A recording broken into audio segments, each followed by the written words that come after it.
see the world through other people's eyes. Now, empathy is a quality of character that can change the world.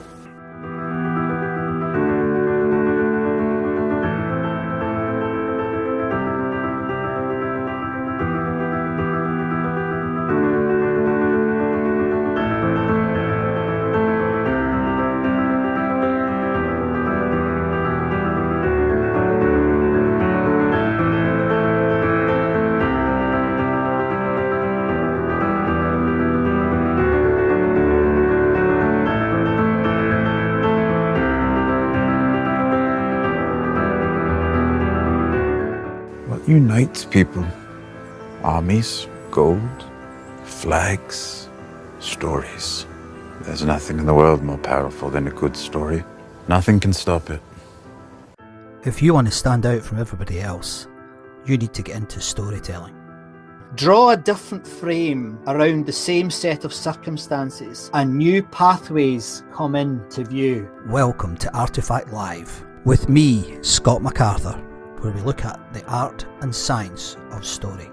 We don't care who you are, whether you're a bricklayer, a professor or a speaker, all we care about is you being a good storyteller. Thank God the drama's arrived. It's time to realise that facts tell, but it's stories that sell. Get me some nasty and get it now or someone's getting shot. And that's a niche of a niche of a niche of a niche of a niche. 1,000 comments. Selling a hemorrhoid cream to someone who's got hemorrhoids. Got a whip. I was born into a deep contradiction. This stuff's magic. God, that's so clever.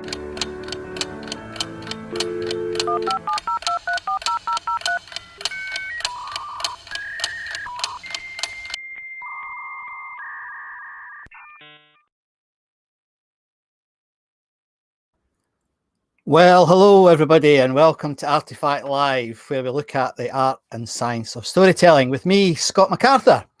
Well, last week's show where we looked at Scotland's story, the grime and glory of Scotland, I was absolutely blown away with the response to that. I think we had about 15 different countries in the end tuned into the show, which was quite bizarre. Probably the most we've ever had, certainly on this show. So thanks very much. And I was particularly pleased that people said they'd never heard of Nan Shepherd or they'd never heard of the wonderful Henderson's poetry. So it was lovely to get the feedback from you all, and I do really appreciate it. Now this week we've got quite a different type of show, but I'm actually really excited about it because one of the things that I love to do is to learn from literature. And I don't know about you, I got stuck for a long time, maybe if I'm absolutely honest, 15 years reading nonsense. I was reading leadership books and management books, Simon Sinek and all this, but I think it's just fluff. And I finally realised that I wasn't wasting my time. There's some real wisdom in some of these books, but it really wasn't where the stories were. It really wasn't where the quality was. So not that long ago, I sold all of my management books, the whole lot of them, all the Guru books, all the Tony Robbins books, all the Simon Sinek books, all the Daniel Pink books. They're all gone. And I've really deeply immersed myself in what I call real story, which is about fiction and non-fiction, but biographies and classic stories. And this week, I'm so excited about this because this week we're looking at one of the greatest of all storytellers, as in Lewis Carroll. Now, I'm not a Lewis Carroll expert. However, we do have a Lewis Carroll expert coming out. You might say he's not, but I think he is. And he's an old friend of mine. And I'd just like to introduce you to Steve Folan. Here we go, Steve. I'll switch you on. There you are. Hello, Steve. How you doing? I'm doing very well, thank you. It's lovely to see you. It's lovely to see you.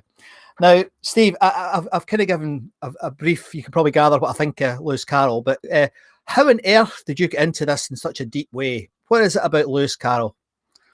I got into it by accident. I was on holiday and there was I was in Whitby and Scarborough, and it just happens there was a couple of events. And then when I came back to London where I was working, there was a film show with Jonathan Miller, the director, talking about his work at the Lewis Carroll Society.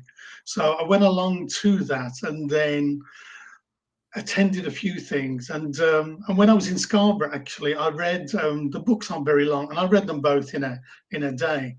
And I realized I'd never read them. That I thought I had, but I'd probably seen bits on Disney Time or something. Yeah. And I was really impressed with, you know, the amount of action and ideas compressed into such a small book. And I realized it wasn't really a children's book. Then I got involved with the committee, and then bit by bit I've ended up doing, you know, different things, not just talks, but things like organizing art exhibitions, you know.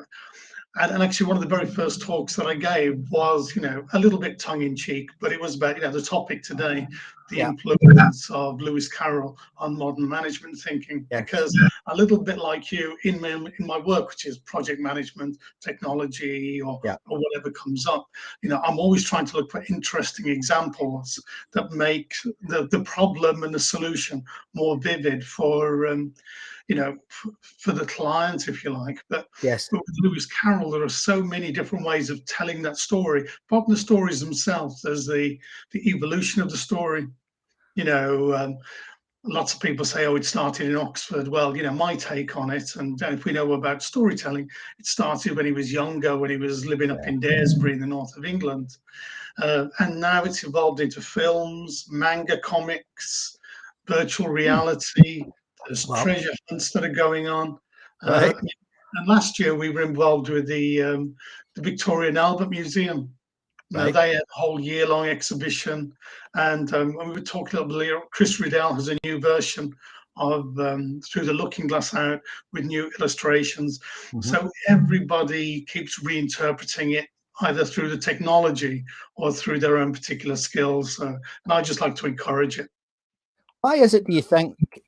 I mean, Carroll's not alone. I mean, Tolkien's there, and you know there's some other writers that these stories just don't fade, do they? They continue to be part of the sort of the lexicon of reading that everybody has to read. What is it, do you think, about, before we get into the nitty gritty of it? What do you, I mean, these are short books. Yeah, it's funny when you said, because we did a brief call, didn't we? And you said to me they were short books. And it's a long time since I'd looked at them myself, if I'm honest. So I went, because we have them in the house. Everybody's got them, really, haven't they? I mean, I've got 2 or 3. There's one of ours there. It's the sort of 3D model version, which is really cool. But what is it about these short books that you think has been so persistent, or has had such a long life? I mean, it really is something everywhere, isn't it? I mean, Carroll's work is everywhere. Why is that? Why do you think? I mean, we just celebrated last year 150 years with Through the Looking Glass. Gosh, and I think that for such small books, it's the density of ideas. I mean, you know, you've mentioned other authors. I mean, and like you, I've read lots of management books, and sometimes I can read through them and I kind of go, well, actually, there's only 1 or 2 ideas in it. But when you're going through Lewis Carroll, and there's, you know, and maybe other authors as well, as you go through the books, you just see lots of different things that you didn't think about before, the relationships that you never thought before, and there's, you know, and there's an element of surprise and shock, and even the way they're constructed. Okay, one of the things I'll point out is that if you look at the books and you read it, take the first 3 chapters, take the last 3 chapters at the end, but the middle 6 chapters you could put in any order, and it makes just as much sense, you know, because you go into a completely different situation with different people saying different things, and he was, you know, and the words as well, you know, lots of his sayings, I know we'll come on to it later, have become part of our lex. So he was a great person for language, for logic, for games, for puzzles, and that combination, and not just showing off how smart he is, but making you feel smart as well, is something that lots of other writers don't do. They make you feel that they're smart, but you know, but you don't, you know, you don't understand it. And his language is easy to follow. I think that's what caught me when I reread them this week.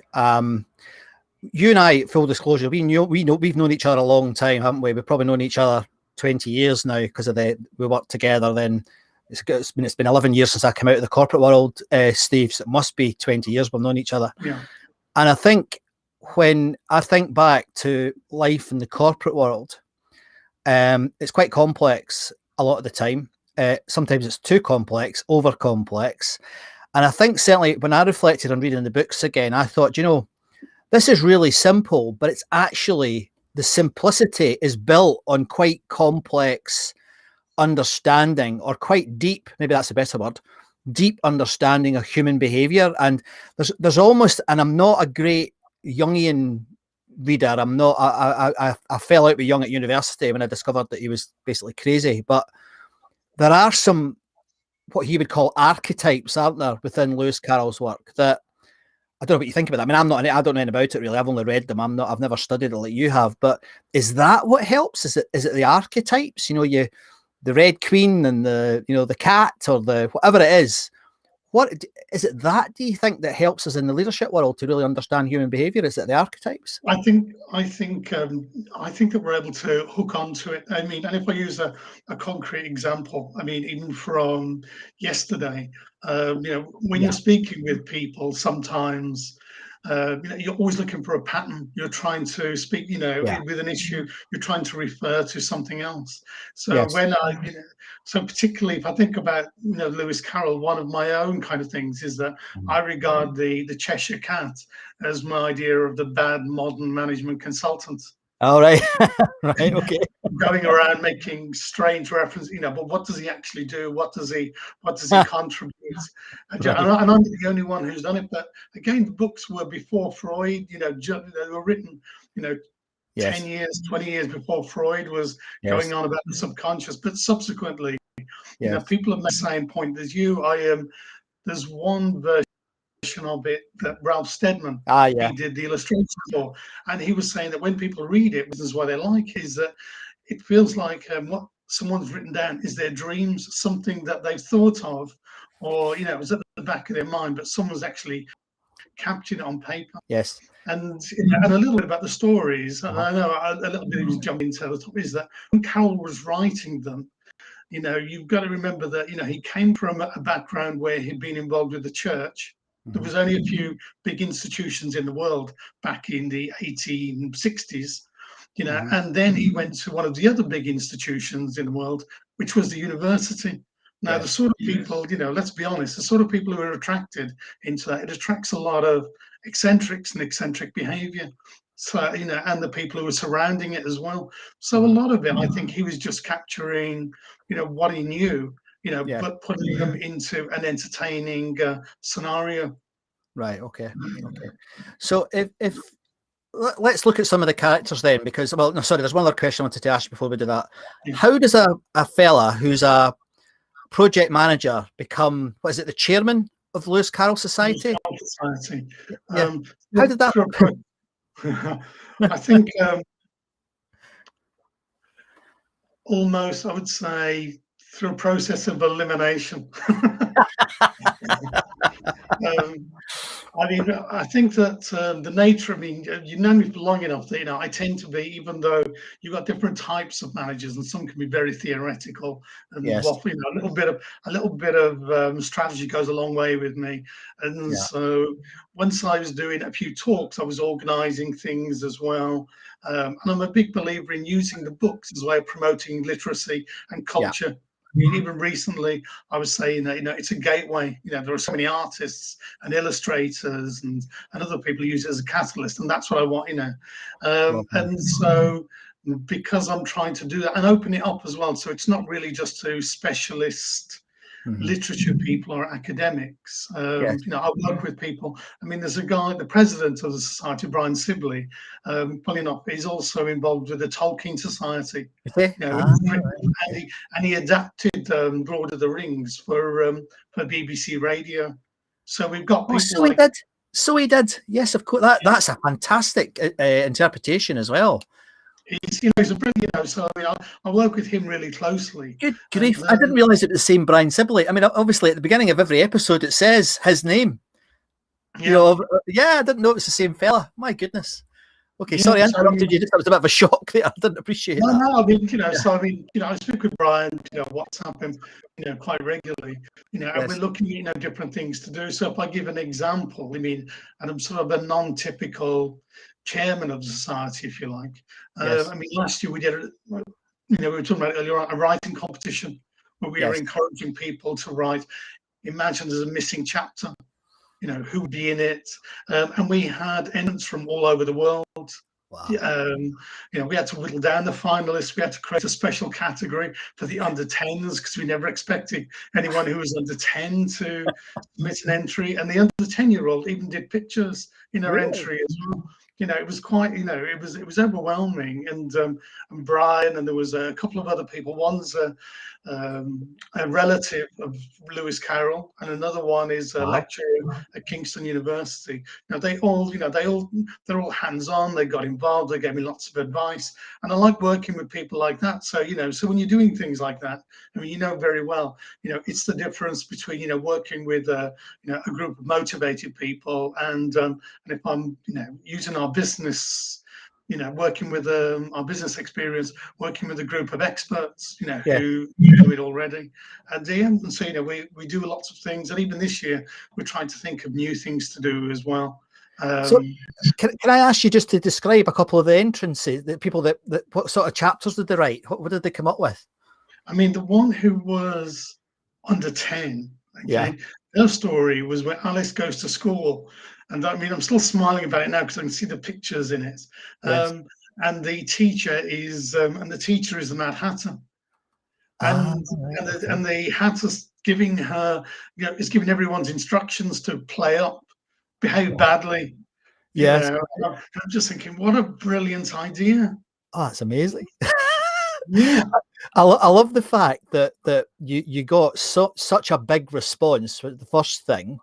And the second thing I love about it is that, again, I didn't appreciate this until you described it to me, if I'm honest. I'm not going to pretend that I understood it as well as you do, but these middle chapters can be jumbled up, and therefore they can be open to interpretation and new stories. So are you going to publish these stories? I'd love to read them. Well, honestly, yeah. I was speaking to someone. Actually, I emailed him today, but I spoke with him yesterday. A guy he's up in Scotland, and so he's looking to take the stories, put them into a book, and make an anthology of them. And he's a guy called Michael Everson. So we're in discussions with him at the moment. But he's done lots of translations of Alice in Wonderland. He's had it translated into Esperanto. Really? Into Latin, there's just, there's so much legs in this, in these two stories. Yes. And his background is in, cryptography and different languages. There was one guy who wrote to me because one time when I started up on the committee, I did the newsletter. And so, and whoever does a newsletter, can put their own stamp on it. But one guy, I don't know where I found him, but he did Alice in Wonderland using emojis. You think you've heard everything, but Absolutely. And the Alice thing crops up a lot in technology. It was the name of one of the original, maybe one of the Macintosh Apple type things as well. Right. And there's technology platforms that use it. And the guys at Bletchley Park were really into the Alice books. Alan Turing was, but also the guy who was the real brains behind the code breaking, who was a guy called Dilly Knox. They even put on their own sort of pantomimes at Bletchley Park using Alice in Wonderland, and they wrote it up. And didn't know that. one of the ladies who was on the committee of the Lewis Carroll Society many years before me was called Mavis Beatty, and she was a code breaker at Bletchley Park. There's something in the logic, the maths, the wordplay, that attracts cryptographers. Right, very good. I would love to have a deeper conversation with you about that part of this story, but let's move it into the sort of the organizational piece that we've called the. How do we get into this then? How if I was a chief executive of an organization, why should I read the Alice books? What is it in there that's going to help me with my organization? What stories in there or characters in there are going to help me understand myself and the company better? Yeah, one, I would say that it's like a business library itself. So you read them and you'll read them for enjoyment. Yes. And then if you stand back and you reflect on them, they're almost like, you know, business. When you read these business fable type books, they're like Yes. that, but better. You know, as you say there, the foundation's very simple, Yes. and yet the relationships are very complex. Yes. So I mean, if I describe, let's say the first book, okay, Mhm. if I'm describing it to the to a business executive, I would say the book, you know, could be a fable about an organization that was once very successful, Mhm. you know, but it's been going on for a very, very long time, and very little change has happened. You know, I mean, a lot of people will say, yeah, it's an example, you know, but no, at some point, you know, and this is my own personal viewpoint, you know, Alice in Wonderland is a functioning organization, you know, but it's not doing very well at the moment. But at the start, you can imagine that it was doing, you know, it was doing okay. And I, you Yes. know, and I know actually one of the slides that I gave you, you know, Uh-huh. there's a quote where it's saying that, you know, instead of reading The Effective Executive by Peter Drucker, you know, and Yes. I'll be honest, I love Peter Drucker. I think he's one of the best. Yes. His English is great. His It is. ideas are timeless. You know, but you know, the world changes, and because it's, you know, it's unpredictable. You know, the Alice in Wonder story at a high level is a story about Alice who goes into this place where things are, you know, are very different to the world that she's leaving. And one of the challenges that they have in Wonderland is trying to see how does she fit into their hierarchy. You know, and again, I know that we've got the same experience. You know, I've gone into lots of organisations as a project manager, as a consultant, as whatever. Yes. A lot of the time, you know, I'm more like an antibody. You know, I'm a necessary antibody. And you know, with things that at the end of it, they'll be healthier, better, stronger, more resilient. You know, but Yes. they've got to deal with, you know, they've got to deal with the ideas. And I don't even assume that all my ideas are going to be right, but they've got to come up with the reasons why my ideas are wrong. And Right. you know, and some of them, you know, will be very effective.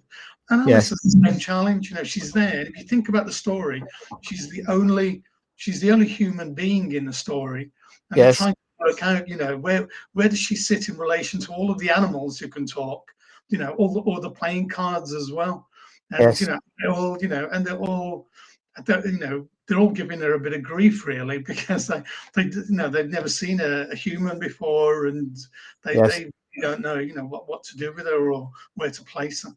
One of the characters that I had obviously I'd forgotten about was the blue caterpillar. Yeah. Now let me just see if I think I've got your slide here. Let me make sure it's the right one. It's not that one. That one. It's this one. There we are. So there's the blue caterpillar. What's that about? How do you? I mean, forgive me for just landing this on you because I didn't say I was going to show this one. Just it intrigued me. What's the blue caterpillar about then for you? I mean, for me, when she meets him, I mean, whatever's going on inside her head, she's having a bit of an identity crisis. I Yes. mean, you know, and I don't read the stories, but you know, she doesn't know whether she's Alice or Clara or someone else, and Right. but she's saying things that are quite smart. Yes. Where she's saying things like, you know, I'm not the same person that I was yesterday. You know, Yes. which isn't a bad thing.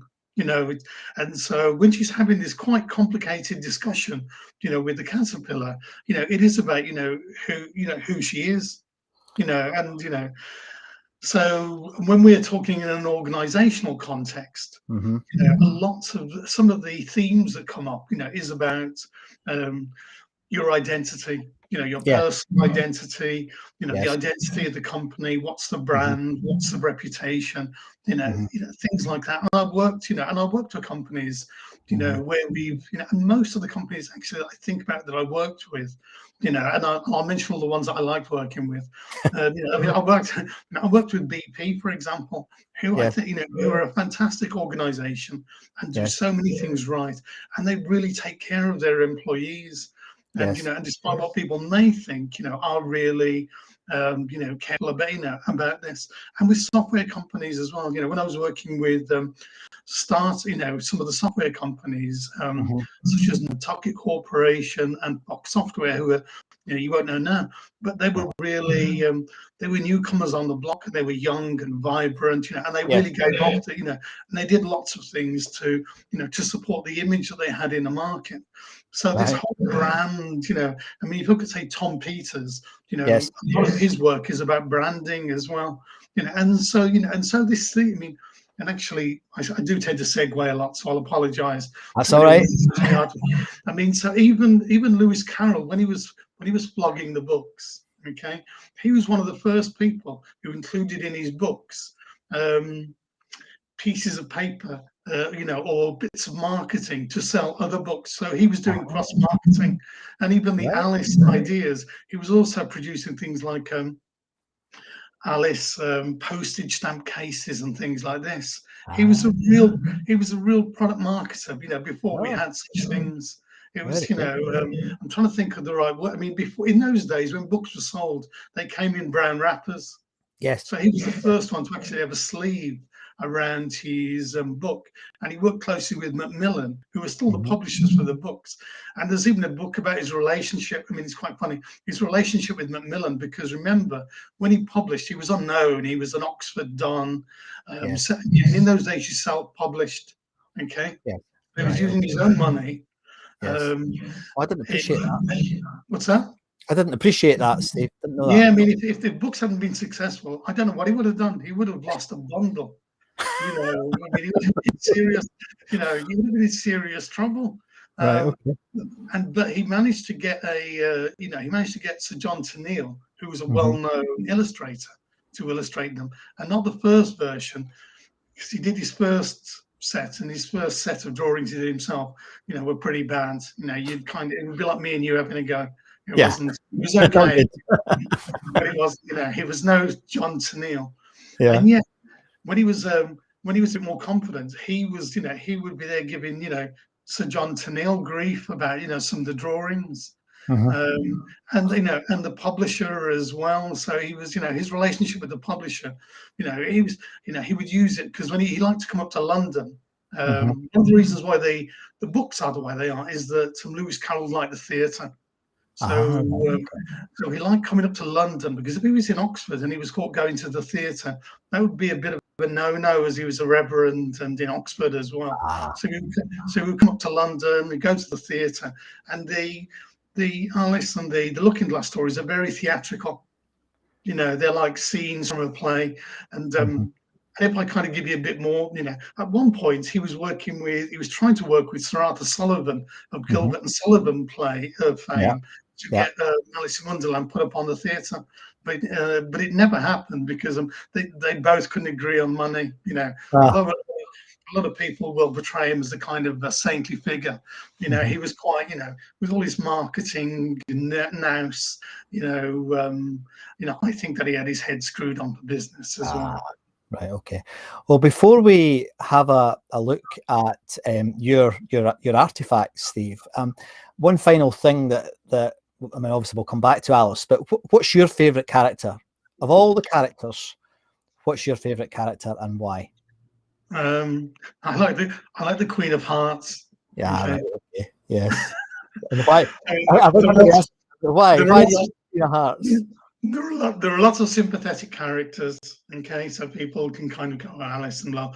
But the Queen of Hearts, if I reinterpret her, I mean, this is a woman who is in charge of a successful organization, okay, and gradually it's falling apart around her ears.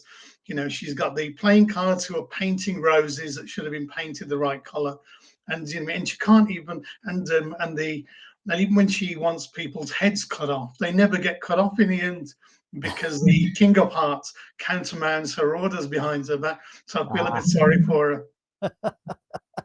Okay, excellent. I think we can both relate to some characters that we've met in the business world over the last few years.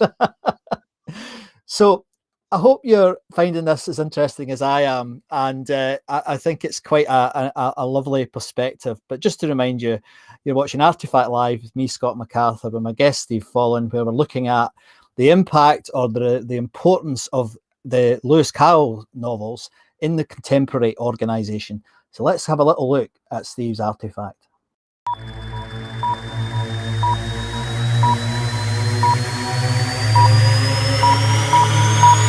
It was my favorite thing in the entire world.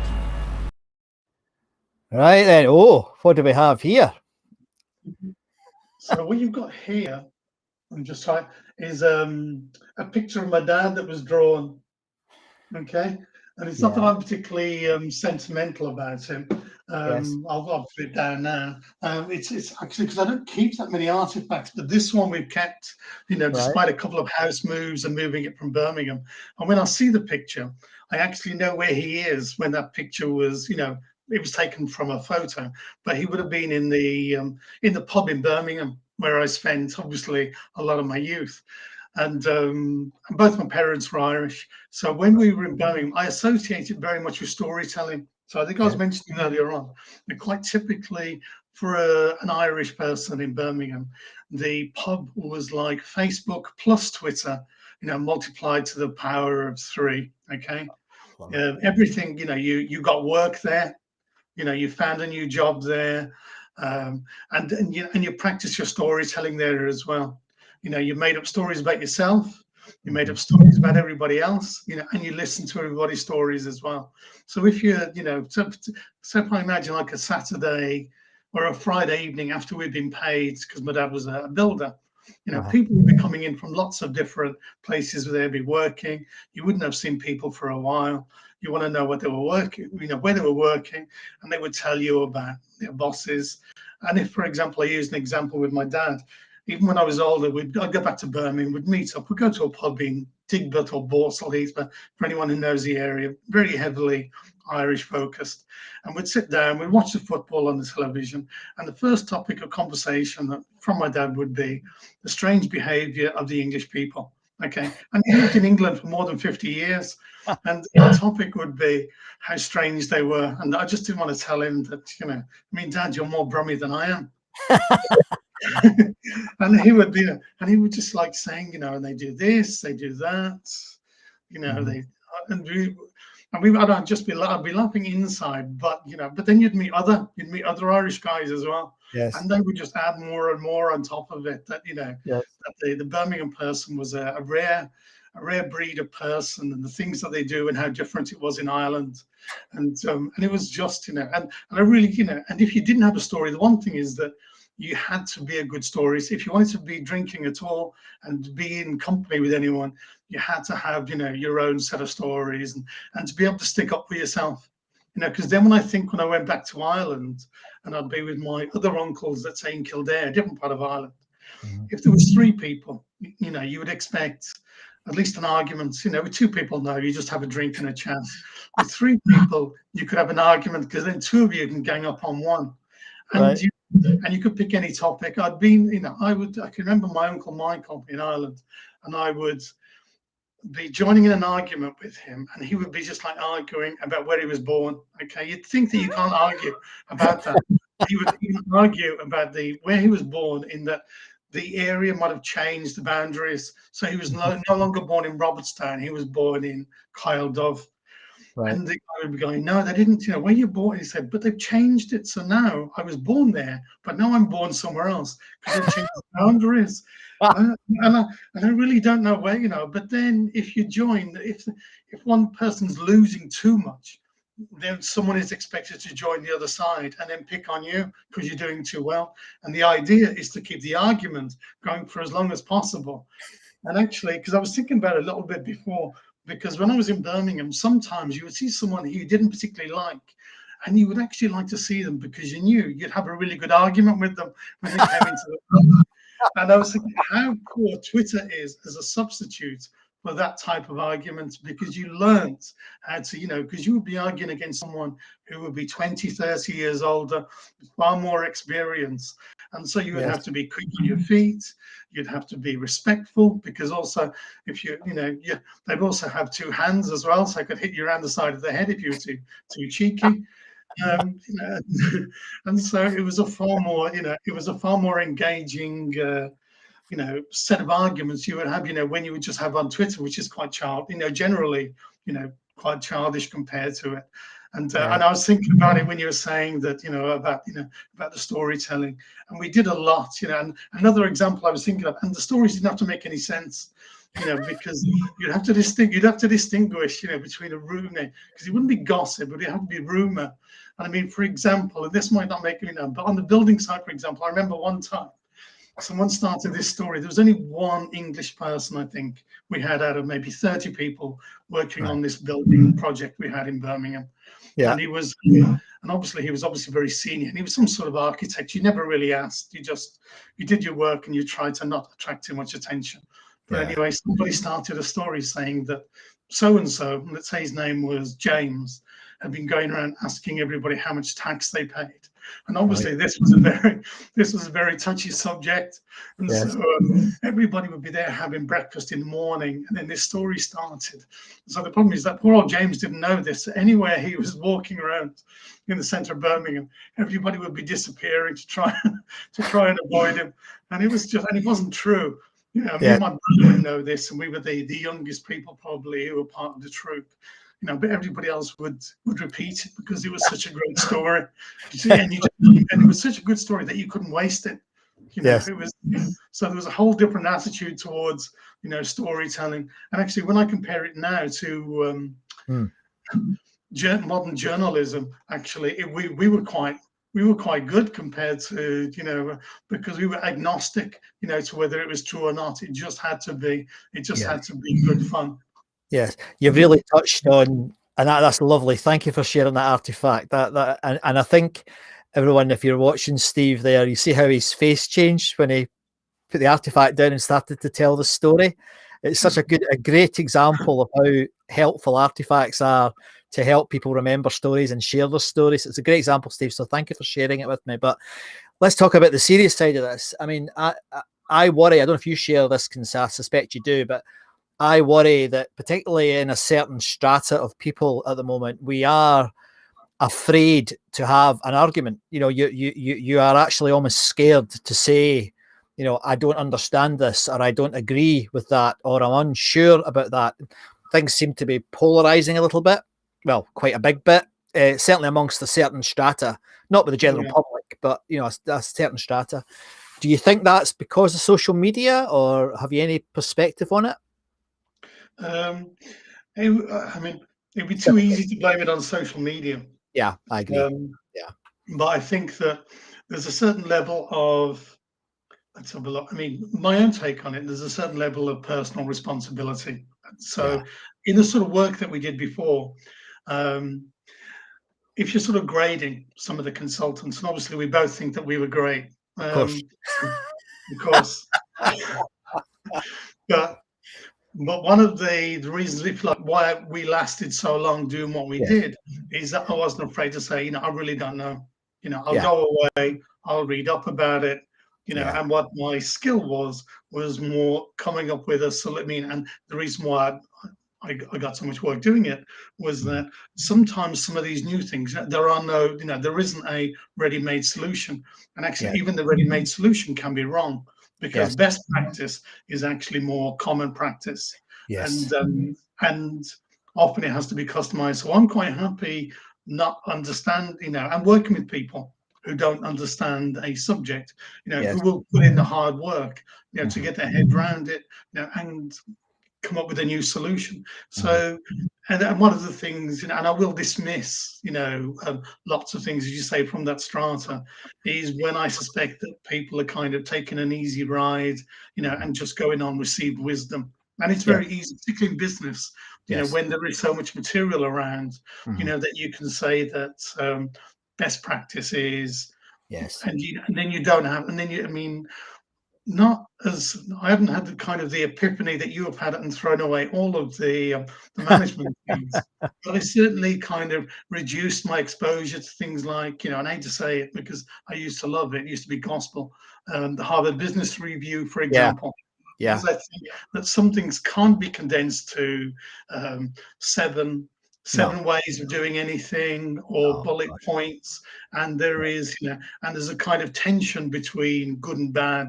A tension between black and white, and you have to figure out that for yourself and to customize it, and to make it work. And the difference is making it, customizing it, and then putting in the effort to make it work, because a bad plan can be really successful, Yes, providing indeed. you make it work. Yes. A good plan, the perfect plan, can fail Yes. because you haven't put in the effort. And we've Yes. seen that in lots of things, Dozens. films, politics, Mhm. all over the place. I used to say to my clients, and this I think very similar actually to what you've just said. I used to say that I didn't believe in best practice. All I would ever believe in was promising practice.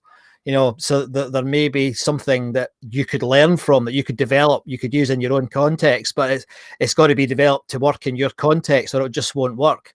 And it's certainly one of the things I learned about. One of the challenges of consulting certainly was that you can't lift and shift everything. You can't put a banking solution into a library, or a library solution into a retailer, or a retailer, etc. Just doesn't work. Or sometimes you can. I mean, for example, Amazon, is exactly, and I mean, and then, but the challenge, the challenge I always thought was that there are too many pre-packaged solutions. Yeah. And Absolutely. I even heard it yesterday, and then it's not even happening in the past. I was in a meeting yesterday where Right. someone was going through it and saying that, and I was, and I had to challenge them as gently as I could, to say that, yes, that you can do that, but you have to keep pushing the envelope. You're looking for standards, but you're looking to customize it, progress it, see what's relevant, take chances, because if we don't, then actually, going back to our Wonderland strategy, you end up in Wonderland when everything, looks quite good. But then if you look really hard, things, it's like a library where no new books, the same books have been there for 50 years, and no stock taking's been done, and no cleaning, and that's, but that's the challenge, and the challenge is, and it takes some energy to do it as well. Because then the challenge means that you look inwards and you look at your own prejudices, you look at your own favorite authors, you look at your default behaviors, and then you think, okay, should I modify them? Should I update them? Are they still relevant? And and it's quite, it's quite exhausting. Yes. Well, let's give Steve a minute to think about the next part of the show, because this is the part of the show where we ask our guests to share their favorite story. Now, I have to be honest and say I love this part, because we've had so many different, a bit like the artifacts, but we've had so many great stories. So let's just give Steve a couple of minutes. And next up, we're going to hear what Steve's favorite story is.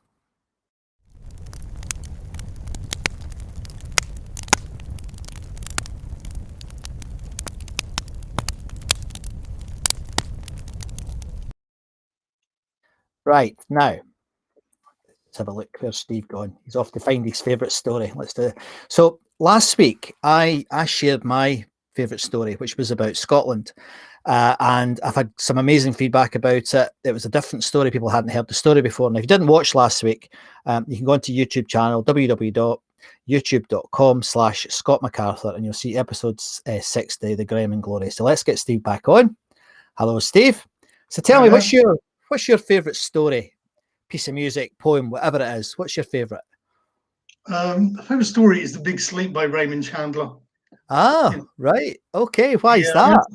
I had to think a lot, because like you, I read a lot around the subject, but I love I love Raymond Chandler. I've read everything he wrote.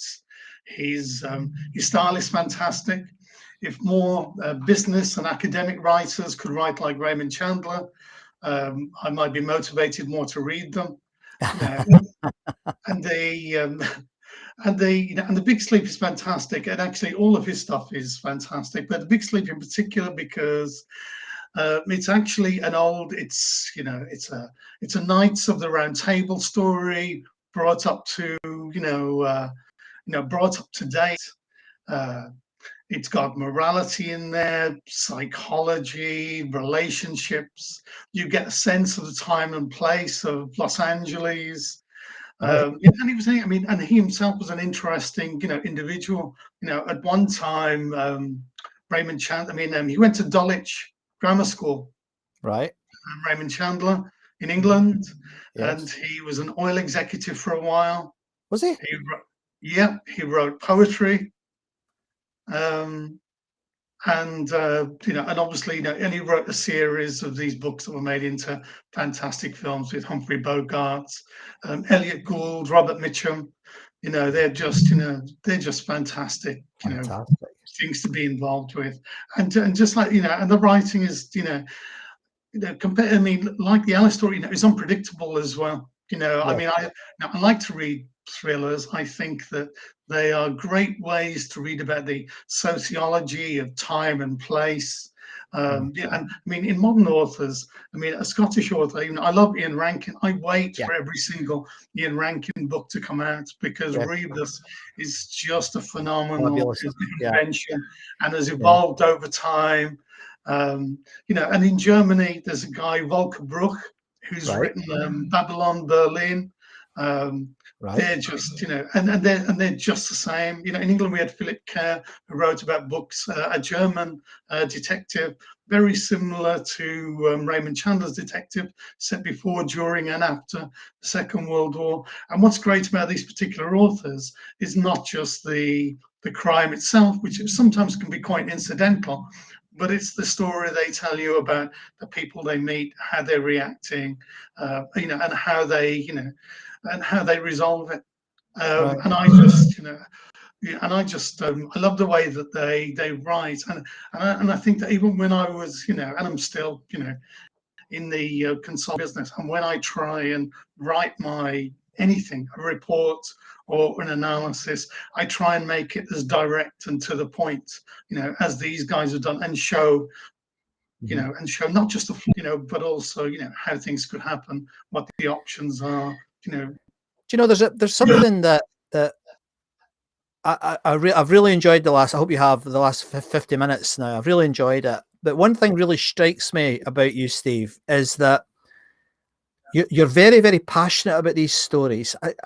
My final question, I guess, is how did you get that love of literature? Where did that come from? Because it's so clear when you really come alive when you talk about stories. Where did you get that from? Probably never been asked that. I don't think you've ever been asked that before. No, Where did you get it from? I mean, it's something I can get back to my artifact as well. Funny enough, I mean, my mother, Irish. I mean, I'll generalize, but but certainly all my relations over in Ireland, and even my brother, everybody reads. You're all expected, unless your job is, even bricklayers. I was going back to the storytelling thing. It wasn't unusual for us up on a Friday night and to, and even swap books. I mean, another book, which so many favourites, is a very popular one amongst builders, like the Ragged Trousered Philanthropist by Robert Tressel. Right. Okay. Have you ever heard of it? Read it? I don't think I have. What's that about? It's a socialist fable about a bunch of people who are decorating a house and their relationship and everything. I mean, I'm sure it's been put on as a play, but it's and I don't want to sound too intellectual. It's kind of like a Brechtian type thing, showing the relationships between the builders and the boss, someone becoming foreman, kind of a sort of Alan Bleasdale type thing before its time. Right. Yes. Right. Okay. Okay. Actually, going back to that, I mean, a guy talking about storytelling. There's a guy who's I think he's still alive. I mean, he was a labourer at the same time that I was working with my dad in the buildings in Birmingham, called Brendan O'Brien. I mean, he'll be so shocked, when I see him. That's when he lives on YouTube. Brendan, me and Brendan were competing hod carriers at the time. Well, yeah. And Brendan would be, and he'd turn up, and and there was no. I mean, Brendan was a great gossip. He was like an old woman gossiping about what was going on. But on the other hand, he was quite a scandalous person himself, and there was no scandal attached to him that you would not believe. There was nothing. And I mean, and sometimes I was, I remember, when you read these things in books, Brendan would go up to Doncaster for the Ascot with someone he met in a pub on Friday nights and win at the races and come back on Sunday and stop up at the Irish Centre and not, but the same guy as well, on a Friday, the Ragged Trousered Philanthropist was a book that he had in his pocket. you know, and Oh, him right. reading it, you know, and it's, you know, and it's involved, you know, and you know, and I'm trying not to stereotype kind of non-Irish people, but I Yes. expect them, you know, they're all generally literate, you know. I mean, Yeah. one of my jokes was all, you know, all the best English people come from Ireland, you know, Oscar Wilde, George Bernard Shaw, you know, Yes. they're all Irish. All the best, you know, Yeah. all the best English writers are Irish. Yes. I think we should have a chat about that some other time, because I've actually had a dialogue with a contemporary Scottish writer, Ewan Morrison, who does very well as an author, and him and I were actually musing on this about the Celtic nations and the impact that they've had on the British literary canon, and it is quite an interesting subject actually. And there's a great big why. I always think, you know, why is it that particularly Ireland has had such a successful Ireland might have some. I mean, from a historical point of view, yeah. I'm not a historian. Going back to whenever it was, you know, the olden days, there was no literature in England, and Yes. it was all, you know, and it was all in Ireland. You know, all of Right. the monks and everyone were there, and you know, and kept all going. You know, sort of, you know, back in Roman time. So, you know, in Dublin, you've got the Kells and, you know, and all, you know, all of that stuff there. So all of that, the kind of thing that you see in The Name of the Rose was over in Ireland, you know, rather than in England, you know. So there's a big, you know, I mean, my dad comes from the west coast of Ireland, and you know, and believe me, there's not many schools around. I mean, it was all farming. You know, it was, you know, in one generation, you know, we've gone from milking the cows and fishing on Galway to being involved in multimedia and technology and everything. And when you know, and we would be in, you know, when we were in Birmingham, you would get people who get all misty-eyed about, you know, going back to dear old Ireland. But you know, my dad's eyes would roll to the back of his head, you know, and wondered, you know, and he'd buy them another pint until they calmed down a little bit and stop singing. You know. Well, on that note, Steve, I've got to say thank you very, very much for coming on the show, and I hope that in the near future we can have a pint, because it's been quite a long time. If people want to contact you or see your work, where would you prefer them to look for you? Where would they best find you? If they want to contact me, stevefolan@gmail.com.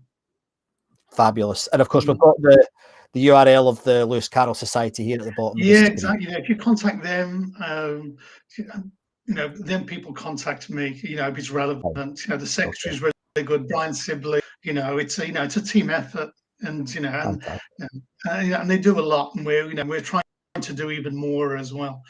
It's been a bit hamstrung the pandemic side, but we've still done Zoom meetings every couple of months. Right. Okay. On different topics. You know, I mean, to give a bit of a plug, you know, I mean, last year we did a nonsense poetry evening. Yes. Where 10cc were mentioned, Spike Milligan, Edward Lear, you know, not just Lewis Carroll. Yes, very good. We had Alberto Manguel, who's a famous author, and he used, you know, and he's written his biography using a lot of the Lewis Carroll stuff as you know, as a structure. He's a really big fan of, you know, the work. He came on and did a lecture as well. And we're looking to do talks with people like the Flann O'Brien Society. We did last year. Fantastic, and got me into the Flann O'Brien books again. I never really read the first time. They seemed a bit weird to me the first time. I was a bit younger and I'm a bit smarter now. Well, and, yeah, of course. We're looking to, but this year we're looking to speak with the Oz Society, the Wizard of Oz people over in America, do something with them. And there's a guy called Guillermo Martinez who's written a couple of books. He translated into English. The first one was called The Oxford Murders. That was made into a film. Yeah. And so his second book is called something like the Gilded Murder, about a fictitious Lewis Carroll Society in Oxford. And people start to get bumped off, and it's to do with these missing pages from Lewis Carroll's diary. But it's, he's a great writer as well. A bit like Umberto Eco. These Latin American authors are really, they have an interesting spin on how you can do a thriller. Fantastic. Umberto Eco is one of my personal favourites. So, Steve, that has been fabulous, and your enthusiasm for your subject is so obvious. It's just wonderful. Thank you very much for coming on the show. Thanks very much for your artifact was lovely, and I really appreciated that. And your your favourite story, the big. I mean, it's a classic story. So thank you very much for coming on, and I hope that we get to have that beer sometime soon. Thanks, Steve. Me too. Take care. Cheers. Cheers. So I hope you enjoyed that. Once again, I thought it was terrific. And wasn't it magic when Steve showed his artifact and off he went? It was just magic. I thought it was great. I'm going to look forward to watching that again myself, because that was terrific. So so where do we go next? How do we follow that? Well, next week the show is going to take another step. It's going to be different again. And I contacted this chap who's coming on next week a few months ago, but I've been following his work for a long time. And his name is Nick Askew. And Nick talks about, it's really, I'm really looking forward to it, because you'll have heard me talking about the poetry of David Whyte before, and how things sometimes don't need a structure. You just need to let them come towards you. And Nick is one of the most creative filmmakers I think I've ever seen and experienced. So I can't wait for next week. But he's going to have to do well to top the show we've had this week with the wonderful Steve Folan. What a show. Thanks again, Steve. We'll see you next week. Thanks for tuning in to Artifact Live with me, Scott MacArthur.